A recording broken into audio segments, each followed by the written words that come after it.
Adrien rejoint le parti sans culot. Citoyens, citoyennes, on vous court. Des citoyens propres dans une ville propre, nos enfants nous regardent. Pour l'honneur, pour servir, pour la gloire, nous avançons. Je suis un citoyen ordinaire. Citoyen, soldat, frère, père. Citoyens. C'est mon devoir de citoyen. Je n'ai fait qu'une voix. Sud Radio, les vraies voix qui font bouger la France, 19h-20h, les vraies voix citoyennes, Aurélie Gros, Stéphane Pellet. Les citoyens, avec leur chant, étaient là en 2025. Ils sont de retour en cette première émission de 2026 avec leurs deux co-présidents. On commence par les dames, vous le permettrez. Bonsoir Aurélie Gros. Bonsoir Philippe David. Meilleurs vœux à vous également. J'allais le dire, on a tout le mois de janvier, mais très bonne année à vous Philippe, mais surtout à toute l'équipe Sud Radio. Ah, j'ai dit 2026. Et à tous les auditeurs. Ah bah merci. Alors on me dit dans le casque que j'ai pris un an d'avance, que j'ai dit 2026. Mais tu anticipes C'est le nouveau slogan Sud Radio, la radio qui a de l'avance.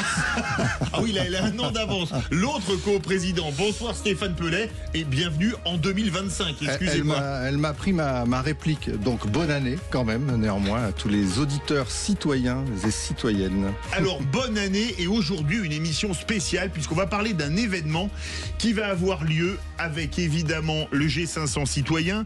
Ce sera à Nice le 25 janvier prochain. Alors cet événement est autour de la justice, Aurélie Gros. Tout à fait, avec l'association Amour de Justice, et on a la chance d'avoir le président à nos côtés aujourd'hui, et on va parler notamment de, entre guillemets je dirais, mais de populisme judiciaire dans les studios de Nice Matin. Donc c'était bien de faire ce petit tour de table aujourd'hui et d'échanger sur tout ce qui préoccupe les Français.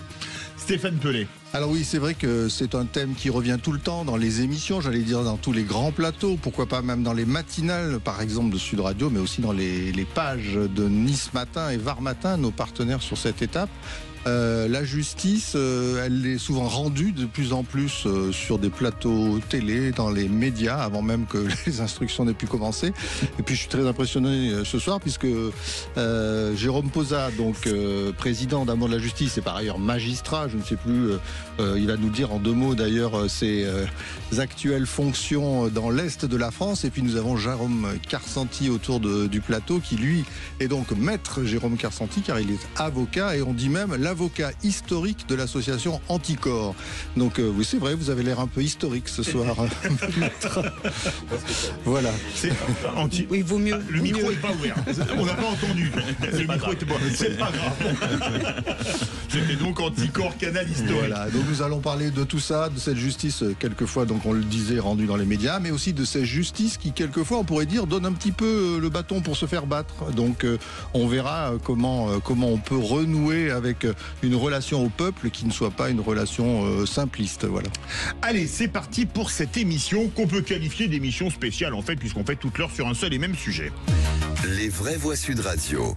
Alors présentez-nous, Aurélie Gros ou Stéphane Pellet, on va dire cette étape justice. C'est un système inédit de plateau TV. Oui, parce qu'en fait, donc le sommet citoyen, c'est toutes sortes de formules et d'étapes régionales en France. On l'a vu, la santé, on écrivait une loi avec les soignants, absolument, une centaine de soignants réunis pendant près d'1 an de travail avec Collectif Santé en danger, Arnaud Chiche, etc. Et qui préparent un énorme boulot, près de 90 articles d'une loi qu'ils vont remettre à ceux qui décident en France. Il y a d'autres formules qu'on expérimentera, bien sûr, le 11 février prochain, par exemple, en matière de handicap avec un colloque qui va parler des 20 ans de la loi des droits des personnes en situation de handicap, la loi dite Chirac de 2005. Et puis là, c'est une autre expérience inédite.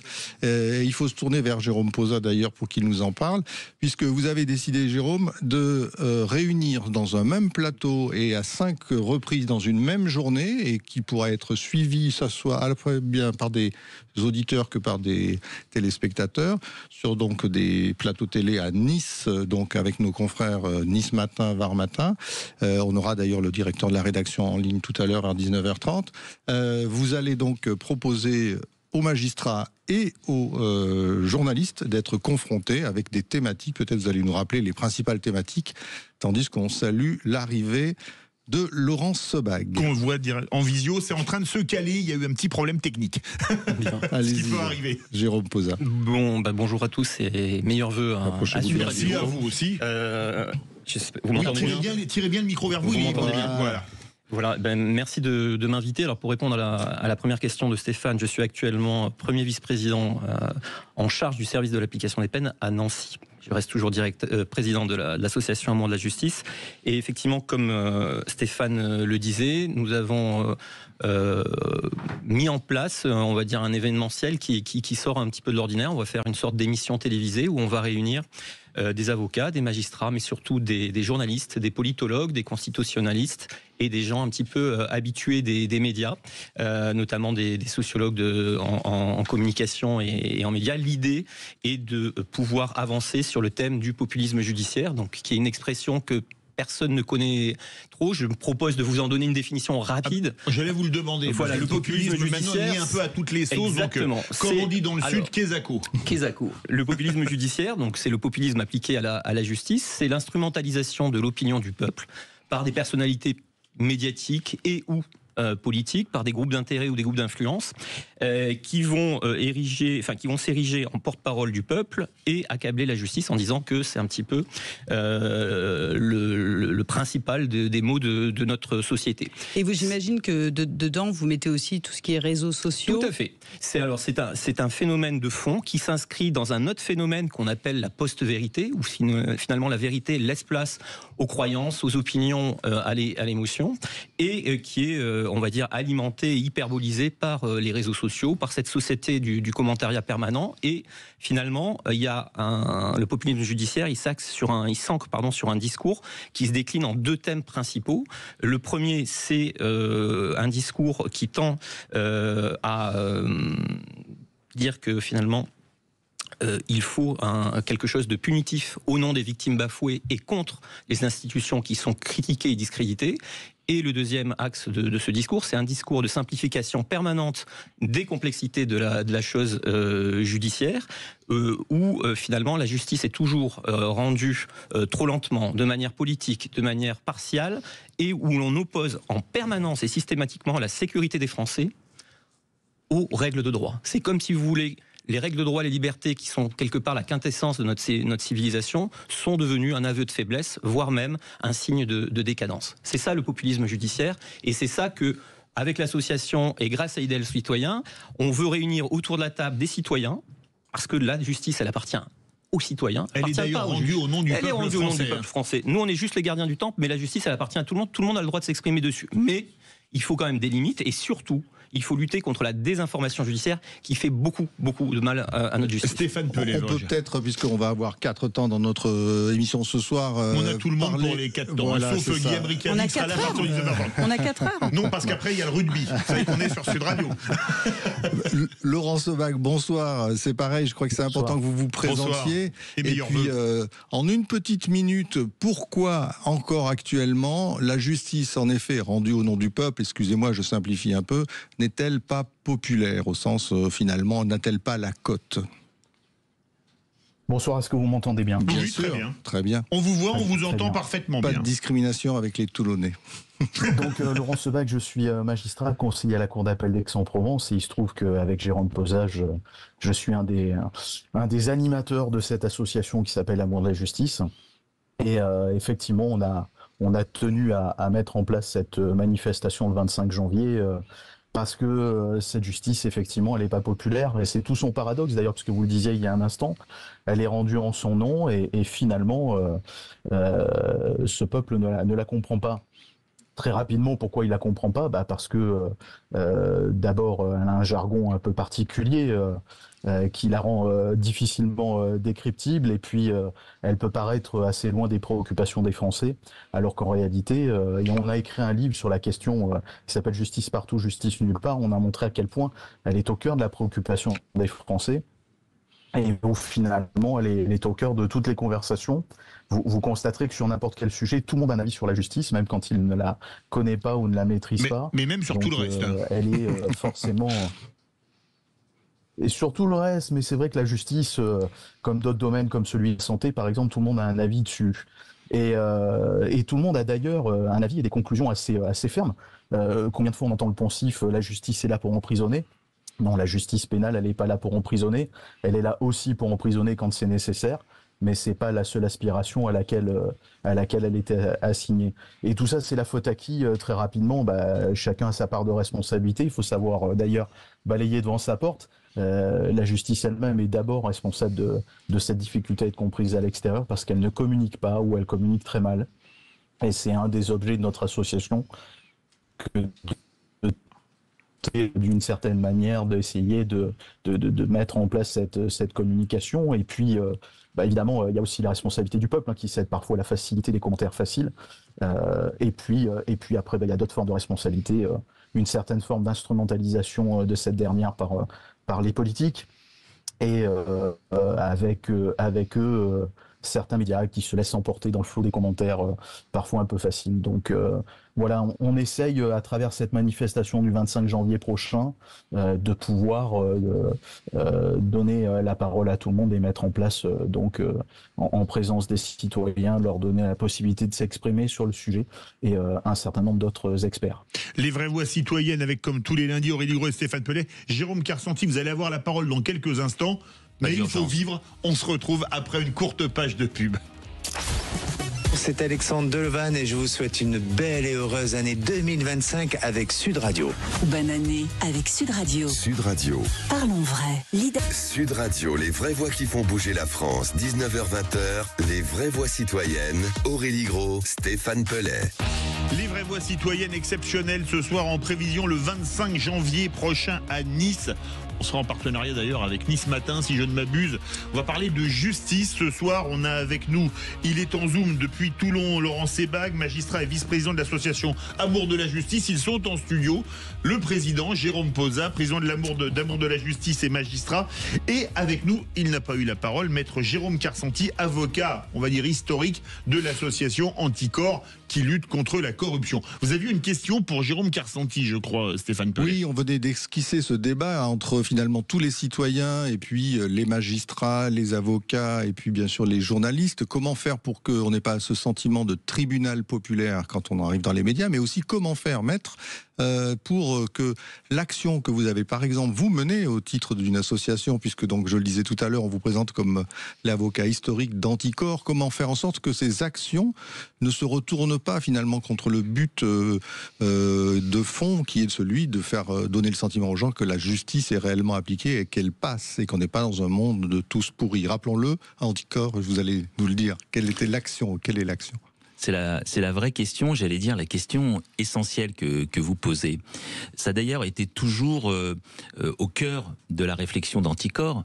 Et Anticor, quand Anticor s'est constitué, je le dis en deux mots, il s'est constitué en 2003. Pourquoi 2003 ? Parce que c'était au lendemain de l'élection de Jean-Marie Le Pen, au second tour de l'élection présidentielle. De l'arrivée. Il n'a pas été élu. Non, vous avez dit du l'élection. Second tour. Oui, il avait été qualifié pour le second tour. Hein. Et il y a eu un certain émoi parce qu'on s'est interrogé sur les causes de ce populisme politique à l'époque. Et une des raisons qui a été donnée, en tout cas par les observateurs et notamment par un certain nombre d'élus, parce qu'Anticor au départ est une association d'élus. Aujourd'hui, c'est une association essentiellement citoyenne. C'est intéressant de dire que ce sont des élus qui ont constitué Anticor. Pour dire quoi ? Dire que si on avait cette possibilité-là, que un représentant de l'extrême droite puisse être qualifié au second tour de l'élection présidentielle, c'est que d'une certaine manière, les élus avaient failli, avaient donné le sentiment qu'ils étaient justement tous pourris. Or, le constat d'Anticor, c'était de dire 98% des élus sont probablement des élus probes, honnêtes.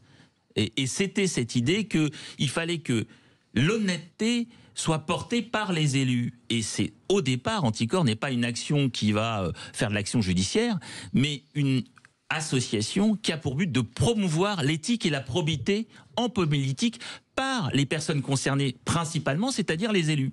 Puis ça va être un peu la réalité, c'est que les élus sont assez peu mobilisés sur Anticor et que l'association citoyenne autour d'Anticor a fait de plus en plus d'émules et qu'on est devenu une association principalement citoyenne, mais toujours portée aussi avec l'idée de la défense de l'éthique publique.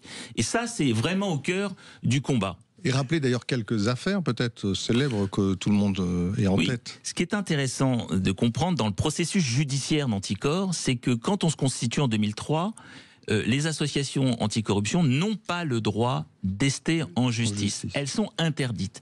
Et que malgré cette interdiction légale, on va essayer de faire de la jurisprudence. Donc il y a Transparency International qui va obtenir un arrêt de la Cour de cassation en 2010 sur lequel on va nous-mêmes, Anticor, entrer, c'est-à-dire on va essayer de faire de la jurisprudence et de dire mais pourquoi ça nous serait interdit, les prétoires nous seraient interdits. Et on a apporté notamment, quand je défends Anticor au moment du procès Chirac, Anticor n'a pas la recevabilité, n'a pas l'intérêt à agir. Mais pourquoi on se constitue dans le dossier Chirac ? Parce qu'à l'époque, on a monsieur Marin, qui est à la tête du parquet de Paris, qui couvre toutes les affaires politico-financières. Il les enterre. Et l'affaire Chirac, il veut l'enterrer. Et donc, il demandera, par la voix de ses substituts, à l'audience, la relaxe de Jacques Chirac. La mairie de Paris, qui est partie civile, signe un protocole d'accord avec la mairie de Paris et Jacques Chirac. Donc vous aviez un procès où il y avait 23 prévenus défendus par les plus grands avocats de France, le parquet qui demandait la relaxe de Jacques Chirac, et Anticor, seule partie civile, puisque la mairie de Paris n'était pas présente.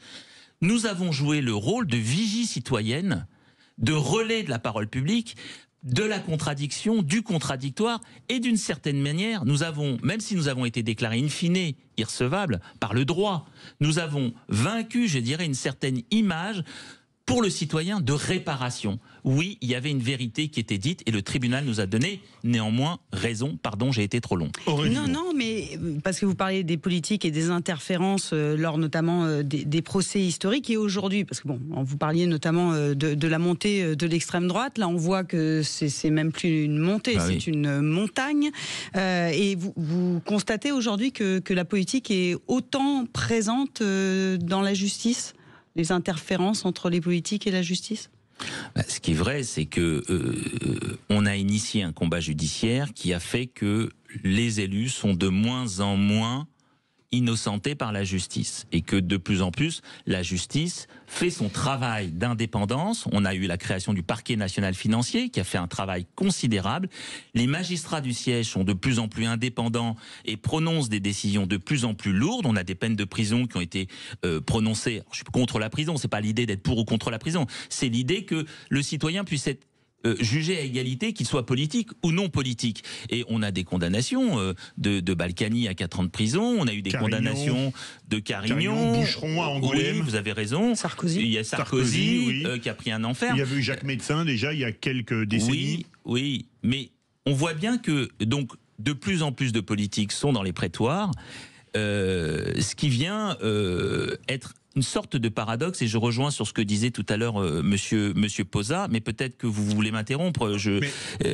Voilà. Moi, j'avais une question pour Jérôme Posa. Si j'ai pas d'ennui. Non, mais là c'est l'avocat, c'est pas les juges. Une question justement pour Jérôme Posa. Le politique, il s'immisce comment dans le judiciaire ? Le politique, il s'immisce, il utilise l'espace médiatique pour s'immiscer dans le judiciaire. On l'a vu notamment à travers l'affaire Sarkozy. Il y a tout un protocole qui est mis en place par des équipes de communication, et c'est-à-dire qu'il y a en France maintenant, quand un élu, et notamment un élu à forte notoriété, a des ennuis judiciaires, un élu comme les autres, c'est un ancien président de la République. Mais qui plus est, un ancien président de la République, membre du Conseil constitutionnel de droit, et qui est encore effectivement payé par la République par rapport à son ancien statut. Donc justement, on est là, on parlait d'éthique publique tout à l'heure, mais on est vraiment au cœur du problème. On s'aperçoit que lorsque la justice passe, il y a eu un premier procès, il y a eu un deuxième procès en appel, et il y a eu ensuite la Cour de cassation. À chaque étape du processus judiciaire, il y a eu des techniques qui ont été mises en place, qui consistent effectivement à truster les prime time d'information, notamment le journal de TF1 et d'autres journaux, qui consistent à aller sur les réseaux sociaux et alimenter le fait que la justice est politisée.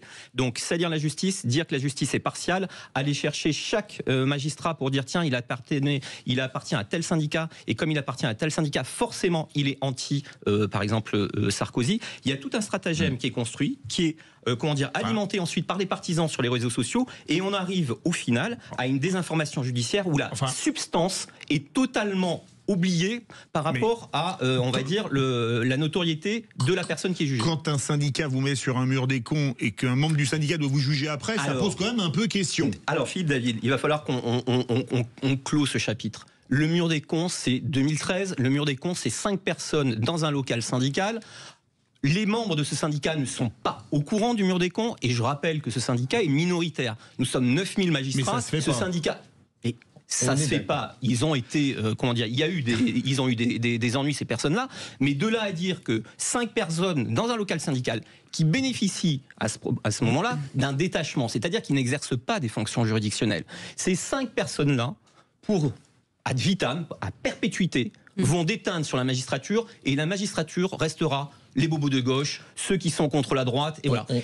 2013, nous sommes en 2025, on n'est pas sorti de cette quadrature du cercle, et on est là, nous, à essayer, avec l'association, justement, de retisser ce lien et arrêter avec ce mur des cons.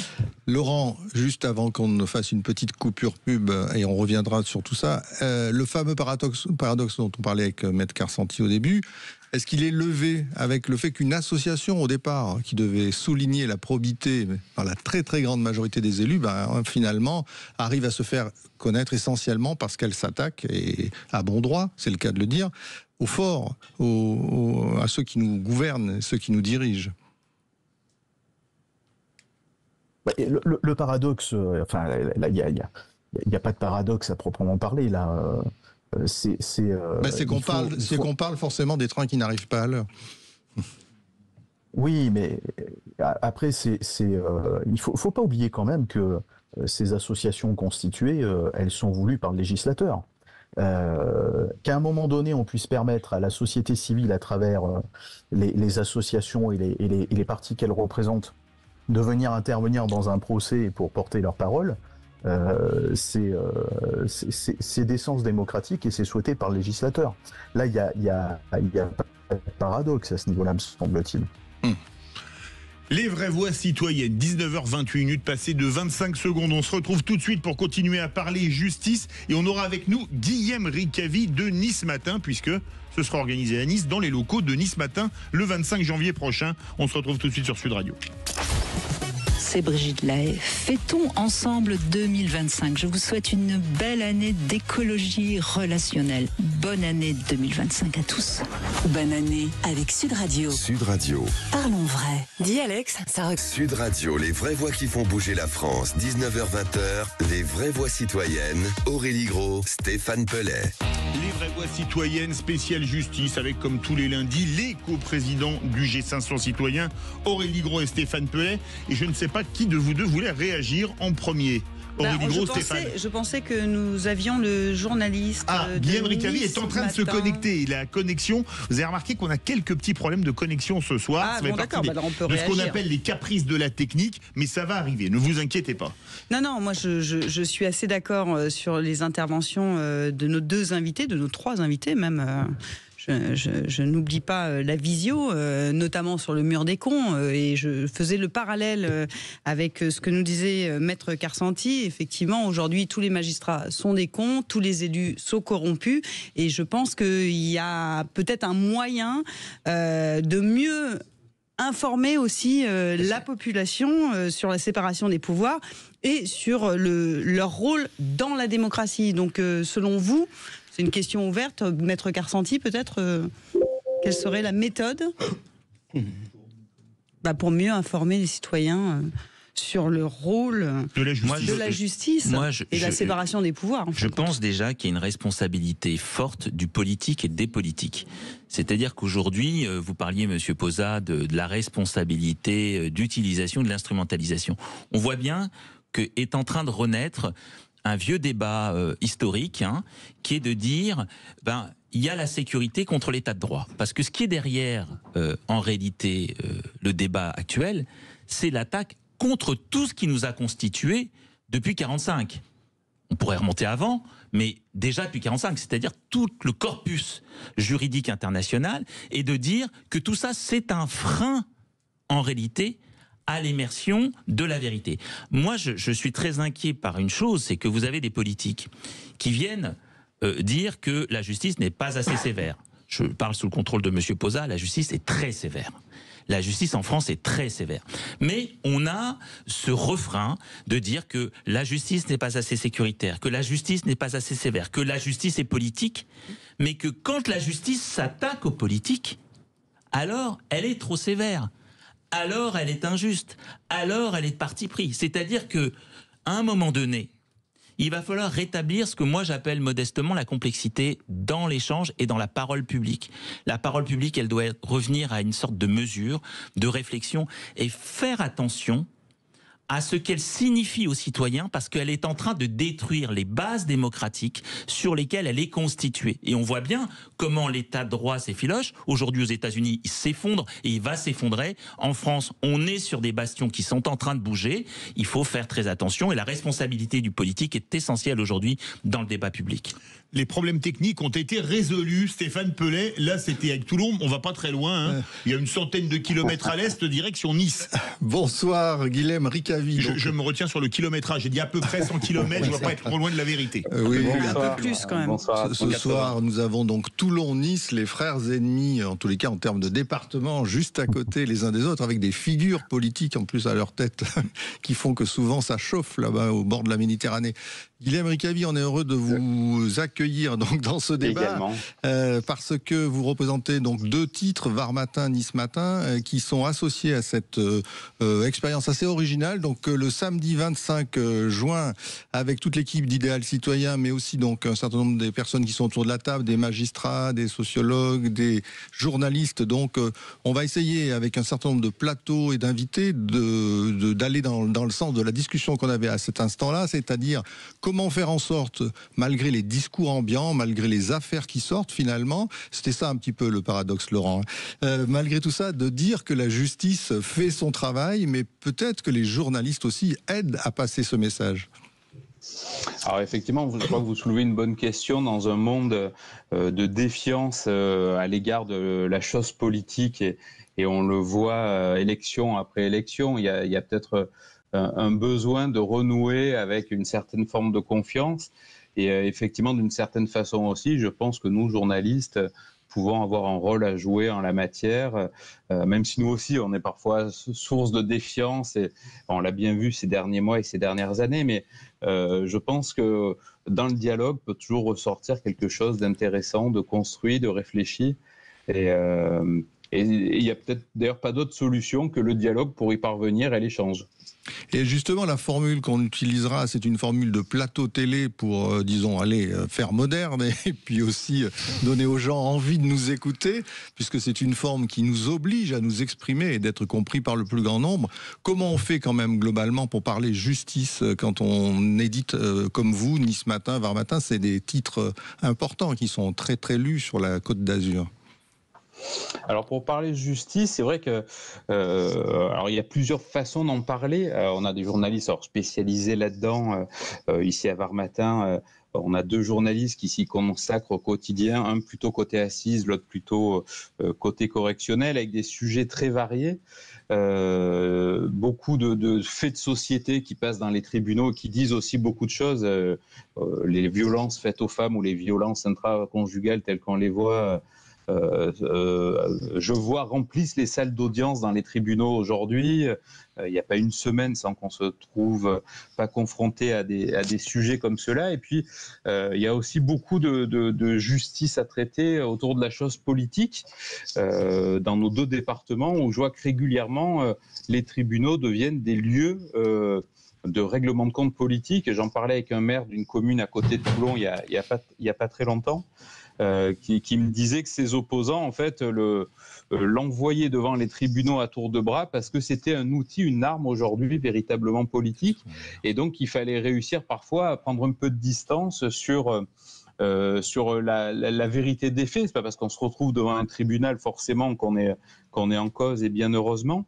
Mais en tout cas, ça devient un outil dans les oppositions politiques assez fort, moi je trouve, ici dans le Sud-Est, où quand on n'est pas d'accord avec quelqu'un sur le plan des idées et du débat, on réussit à le convertir en quelque chose qui arrive devant un tribunal. Laurent Sebag. Vous voulez réagir? C'est vrai que le Sud-Est est quand même une région qui n'a pas, où des grands élus n'ont pas été épargnés par les tribunaux de Arex à Toulon, à Médecin à Nice, soit dit en passant. Falco. Oui, même Ouais, même plus récemment encore, l'histoire le montre. Ici à Toulon, par exemple, Hubert Falco, qui a été maire, qui a veillé sur la ville pendant 2 décennies, est passé par la case justice, par la cour d'appel derrière. Là, c'est entre les mains de la cour de cassation. Quand on regarde plus récemment aussi dans l'histoire, et pas très loin de nous, du côté de Marseille, on a bien vu ce procès de Guérini, mais président du conseil départemental.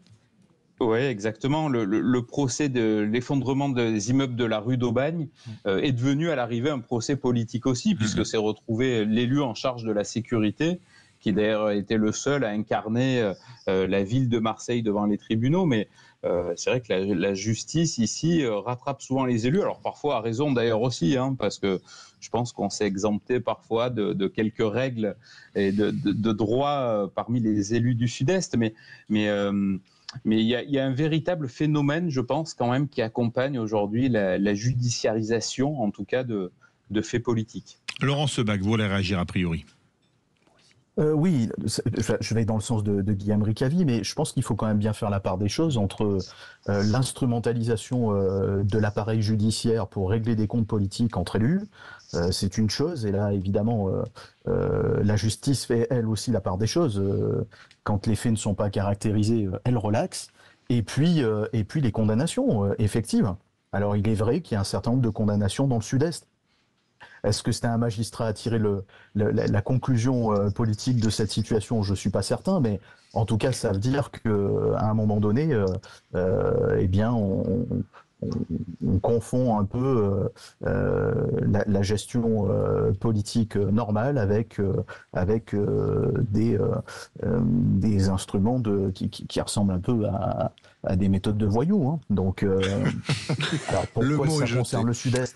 J'ai pas d'explication là-dessus, mais en tout état de cause, il est clair qu'il y a un certain nombre de condamnations dont il faut tenir compte. Jérôme Posa veut réagir. Oui, en complément de ce qu'est en train de dire Laurent, mais pour recentrer sur l'événement du 25 janvier, l'idée qui est quand même forte dans cet événement, c'est de réunir dans un même lieu des journalistes, des gens qui rendent la justice ou qui participent au rendu de la justice, avocats, magistrats, et des citoyens.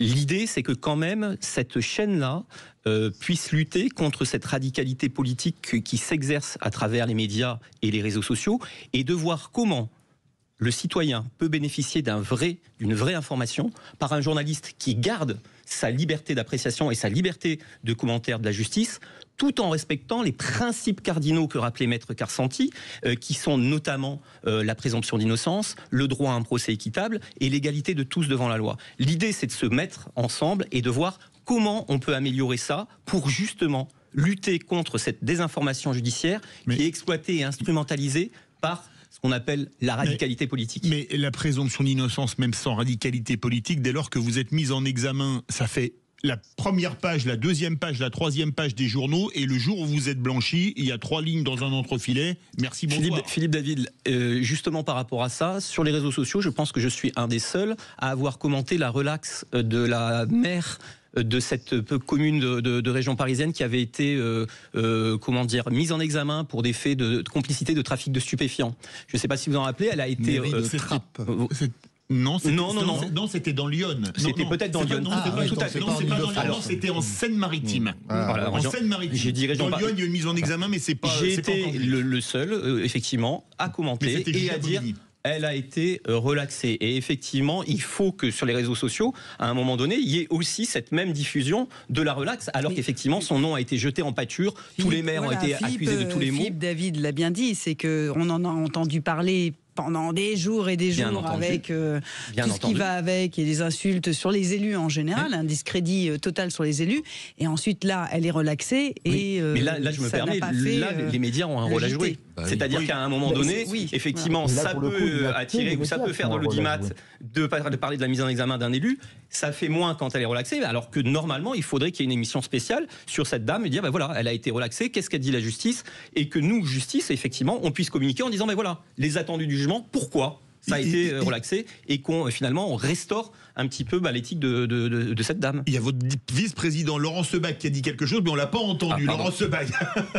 Non, j'allais dans le même sens. Je rappelais simplement que les décisions de relax des politiques sont elles aussi rendues en décision en audience publique, et que la presse qui a couvert l'ensemble du procès, parfois pour livrer en pâture le politique à un stade où il est encore présumé innocent, on ne s'explique pas la raison pour laquelle elle est plus présente au moment du délibéré pour relater la décision de relax. Donc là, il est clair que les médias, s'ils sont au rendez-vous du procès dès le début, doivent l'être jusqu'à la fin. Ça me paraît évident. On y revient, c'est ça. Ah oui, parce que là, il faut bien vivre, mon cher Stéphane Pellet. Moi, j'avais dit qu'il fallait 4 heures. 19h, je vous laisserai vous débrouiller avec François Trio, ancien rugbyman professionnel. Pas de problème. Surtout qu'aujourd'hui, on a du très lourd, un ancien talonneur de l'équipe de France, vous allez voir. Allez, les vraies voix citoyennes, on se retrouve dans quelques instants pour continuer ce débat passionnant sur la justice. Sud Radio, votre attention est notre plus belle récompense. J'adore vous entendre, j'adore les multiplexes, j'adore, voilà quoi, franchement, chapeau. Sud Radio, la radio du rugby. Sud Radio, les vraies voix qui font bouger la France, 19h-20h, les vraies voix citoyennes, Aurélie Gros, Stéphane Pellet. Retour des vraies voix citoyennes avec, comme tous les lundis, le G500 citoyen, Aurélie Gros, Stéphane Pellet. Nos invités du soir, Jérôme Posa, magistrat et président de l'association Amour de la Justice, Laurent Sebag, magistrat et vice-président d'Amour de la Justice, maître Jérôme Carcenti, avocat historique de l'association Anticor, et Guillaume Ricavi de Nice Matin, Var Matin, qui vont accueillir, je mets les deux dans le même panier, vous ne m'en voudrez pas, Guillaume, l'événement du 25 janvier prochain. Alors dites-moi, Philippe, Aurélie, vous trouvez pas que pour l'instant c'est un partout, parce qu'on parlait de la justice, on faisait un peu son procès justement, on disait en tous les cas que les citoyens pouvaient être amenés à faire leur procès, puis j'ai senti que ça tournait un peu au procès de la presse finalement, qui passe plus de temps à parler des mises en cause quand le procès n'a pas encore eu lieu, puis finalement, donc un partout, et nous les citoyens, avec Aurélie Gros, donc Idéal Citoyen, notre mouvement, et qui organisons donc à Nice le 25 janvier, toute cette journée sous la forme de plateau télé qu'on pourra suivre. On vous pose la question, finalement, ne vous en voulez pas les uns les autres, mais plutôt rapprochez-vous, et qu'est-ce que vous pourriez trouver pour que ça marche mieux, pour qu'on ait absolument le sentiment que la justice est rendue telle qu'elle est rendue, parce qu'on le sait, il y a une justice qui est rendue de façon assez sévère en France. Peut-être y a-t-il un certain nombre de plus petits délits sur lesquels on manque de peines et de peines alternatives, etc. Donc ou de ça, moyens. On y reviendra peut-être. Et d'exécution. Comment faire en sorte que cette justice donc soit mieux vue, et comment faire en sorte que les journalistes prennent toute leur part? Là, c'est à vous. Sur l'événement du 25 janvier, et puis Guilhem après. Écoutez, ce qu'on s'est proposé de faire, donc il y a 5 tables rondes, si je dis pas de bêtises, avec des thématiques bien identifiées. La naissance du tribunal populaire, qu'est-ce qu'il alimente, les réseaux sociaux, le manque de modération sur les réseaux sociaux, la question que posait Philippe David sur quels sont les moyens qu'utilise le politique pour interférer dans la justice, et 2 dernières tables rondes sur des questions un peu plus institutionnelles, comment assurer le devoir d'information des journalistes et le respect des principes cardinaux de la justice, et derrière ça l'indépendance de la justice. Mais on a mis quelque chose au point, on a écrit avec Laurent une espèce de scénario d'une affaire, et on va demander aux journalistes présents de rendre compte de cette affaire pour voir de quelle façon ils vont rendre compte à partir des éléments qu'ils ont donnés. Et on pourra discuter autour de ça comme un vrai cas pratique de la façon de restituer l'information sans attenter au principe de la présomption d'innocence, tout en respectant le droit des sources et l'expression libre du journalisme, et en respectant tout simplement ce que Maître Carcenti appelle l'éthique publique. Mais je pense que l'éthique, la déontologie, elle vaut pour les magistrats, elle vaut pour les élus, et elle vaut pour les journalistes, c'est-à-dire pas de désinformation judiciaire. Jérôme Carcenti veut réagir. Oui, j'essaye de répondre à votre question qui est quand même compliquée, de savoir comment le citoyen pourrait être informé. Je pense qu'on a un problème qui est un problème presque de temps, ou de temporalité. Vous avez la justice. Hélas, la justice est extrêmement bien trop lente pour les dossiers dits complexes. Pourquoi elle est lente ? Parce que vous avez un arsenal juridique qui permet à un élu de multiplier les recours et de faire en sorte que il se passe parfois 7 ans ou 8 ans avant qu'il ne soit jugé. Et vous avez de l'autre côté le besoin d'immédiateté. de la presse, les réseaux sociaux, l'urgence de l'information, etc. Et ce décalage fait qu'en réalité, il y a une forme d'incompréhension liée à cette temporalité. Mais j'en rajoute une troisième. C'est quand même le fait de la responsabilité des personnes publiques, des responsables publics. Là, aujourd'hui, vous avez une régression profonde de ce qu'on a appelé la jurisprudence Balladur. C'est-à-dire qu'on avait une époque où un ministre qui était mis en examen démissionnait automatiquement. C'est-à-dire qu'il devait ne plus pouvoir exercer ses fonctions. Non pas parce que c'était une atteinte à la présomption d'innocence, mais parce qu'on estimait qu'il menaçait la fonction qu'il exerçait. Parce qu'il faut pouvoir exercer cette mission. Maintenant, vous avez des ministres qui sont mis en examen, qui sont renvoyés devant le tribunal correctionnel et qui sont pourtant Vous n'avez pas dit nommés. garde des Sceaux. Je parle de Rachida Dati, par exemple. Vous Rachida n'avez pas dit garde des Sceaux. Alors, ou le ex-garde des Sceaux Dupond-Moretti, effectivement, il a été nommé garde des Sceaux. Et après, il y a eu une procédure contre lui parce qu'il a utilisé son poste de garde des Sceaux pour avoir des interventions. Voilà. Mais ça, c'est... Là, et donc, ce que je veux dire, c'est que il faut qu'on puisse composer sur ces trois temporalités-là, et y compris cette exigence de responsabilité publique. Parce que tant que vous aurez des élus qui sont mis en examen, sur lesquels pèsent des soupçons, vous ne pouvez pas avoir l'exigence que la décision qui est prise en toute indépendance, dans le sens de l'intérêt général et de l'intérêt public. Et c'est ça, je crois, la grosse difficulté. Et donc, on a besoin d'une forme de déontologie publique qui manque aujourd'hui à la France. Guillaume Ricavi, il y a du boulot le 25 janvier prochain. Est-ce que c'est vendeur, ça? les trois principes de Maître Carsanti, c'est vendeur? Ah bah, moi je trouve, j'écoutais avec grand intérêt ce qui était dit, moi je trouve ça plutôt pertinent effectivement comme approche du sujet. Donc il y a du boulot, mais ça s'annonce plutôt passionnant de pouvoir échanger, débattre sur ce thème-là, et je crois que c'est peut-être l'occasion effectivement de redonner à chacun d'entre nous la place qu'il doit avoir dans la société. Moi je pense que véritablement c'est par l'échange et le débat qu'on peut arriver à construire des choses. Moi, c'est ma conviction au quotidien dans une rédaction, mais je pense que c'est en s'écoutant et en pouvant partager des points de vue. Et donc, ce qui était dit là, moi, j'adhère totalement aux propos, parce que Mais effectivement, beaucoup de boulot. Ouais, le 25, sur le plateau vidéo donc, du groupe Nice Matin, je pense qu'on va passer un bon moment d'échange.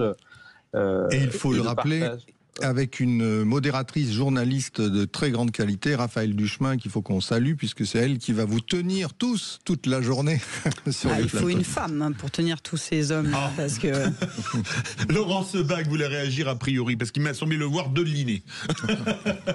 Oui. Ça rappelle un film. Ça rappelle un film. Je n'ai pas de l'inné. Non, je voulais rebondir tout d'abord sur le déroulement de ce qui va se passer le 25 janvier. Jérôme évoquait très pertinemment tout à l'heure la confrontation autour de ce scénario judiciaire entre ce que la justice va en livrer et comment les journalistes vont réagir. Il me paraît important de préciser également que au milieu de tout ça, le citoyen sera présent dans une salle de conférence, va pouvoir lui aussi, par le biais de cette salle de conférence et par Internet, lui aussi réagir sur cette information judiciaire parce qu'il va avoir des choses à en dire avec son regard populaire et peut-être populiste. Et puis, il y aura également présent sur place des personnalités politiques qui, elles aussi, vont avoir l'occasion de réagir sur l'information judiciaire. Et c'est de la confrontation de toutes ces visions-là qu'on va essayer de bâtir une passerelle de communication entre chacun. Et puis pour rebondir rapidement sur les propos de Jérôme Carsanti, j'aime pas trop le terme de lenteur judiciaire parce que ça laisse entendre qu'en réalité la justice dort. Elle est longue, la justice, et elle est longue parce qu'on lui demande de l'être, parce qu'elle a besoin de prendre du recul pour investiguer avec sérénité. Et donc effectivement, ça vient télescoper le temps médiatique qui lui est un temps de rapidité. Et je crois que en fait, et d'immédiateté, et en fait, il y a un juste milieu à trouver et qui nécessite que la justice parte à la rencontre du médiatique aussi, en livrant au fur et à mesure de ses investigations un certain nombre d'éléments qui permettent de nourrir l'information légitimement attendue par le peuple et que lui doit le journaliste, et puis son temps d'investigation sereine qui nécessite de prendre un peu plus de temps. Et là, je pense que évidemment, le magistrat doit apprendre à communiquer. Alors, lequel ? On ne sait pas, on va y réfléchir ensemble le 25 janvier sur plein d'autres questions, mais sur celle-ci aussi. Mais en tout cas, il y a quelque chose à bâtir de l'ordre d'une charte de communication entre la justice et les médias. Et peut-être qu'on peut aussi dire que la responsabilité des élus, au-delà de leur probité, c'est aussi de ne pas donner assez de moyens à la justice, parce que vous parliez de lenteur de la justice, mais il y a aussi les moyens. Quand une personne attend 6 mois pour une date, pour une procédure de divorce par exemple, il ne peut pas comprendre que ça mette 6 mois. Donc ça retombe systématiquement sur le système judiciaire, ce qui, à mon avis, il y a des sources en tout cas à trouver peut-être dans cette réunion-là aussi, dans ce débat. Alors peut-être comment s'inscrire, monsieur Pelé ? Comment s'inscrire ? Donc tout le monde peut aller sur le site idéal-citoyen avec un s.fr. Peut-être aussi, je ne sais pas si Nice Matin nous fera le plaisir et Var Matin d'y consacrer quelques lignes avant. Donc vous pourrez certainement aussi retrouver le lien en lisant ces excellents journaux et qui désormais se multiplient aussi sur les multimédias bien sûr. Donc le cocktail, vous l'avez compris, des magistrats, des sociologues, des avocats, des journalistes et des élus. Donc il faudrait peut-être, Laurent ou Jérôme, rappeler la présence du député Éric Pauget, je crois, mais aussi d'une sénatrice, voilà, qui ont eu ce courage. Nous aurons également le sénateur Étienne Blanc. Voilà, qui seront là. Donc un magnifique cocktail pour essayer de parler en 5 plateaux toute une journée, donc de toutes ces questions qui forment cette justice populaire d'un côté, ou ce populisme judiciaire, si on prend les choses par un autre bout. Voilà. Merci à tous. Merci Aurélie Gros, Stéphane Pelé. Merci Jérôme Posa, magistrat et président de l'association Amour de la Justice. Laurent Sebag, magistrat et vice-président d'Amour de la Justice. Maître Jérôme Carsanti, avocat historique de l'association Anticorps. Et évidemment Guillaume Ricavi de Nice Matin, voire Var Matin. On se retrouve donc le 25 janvier prochain à Nice.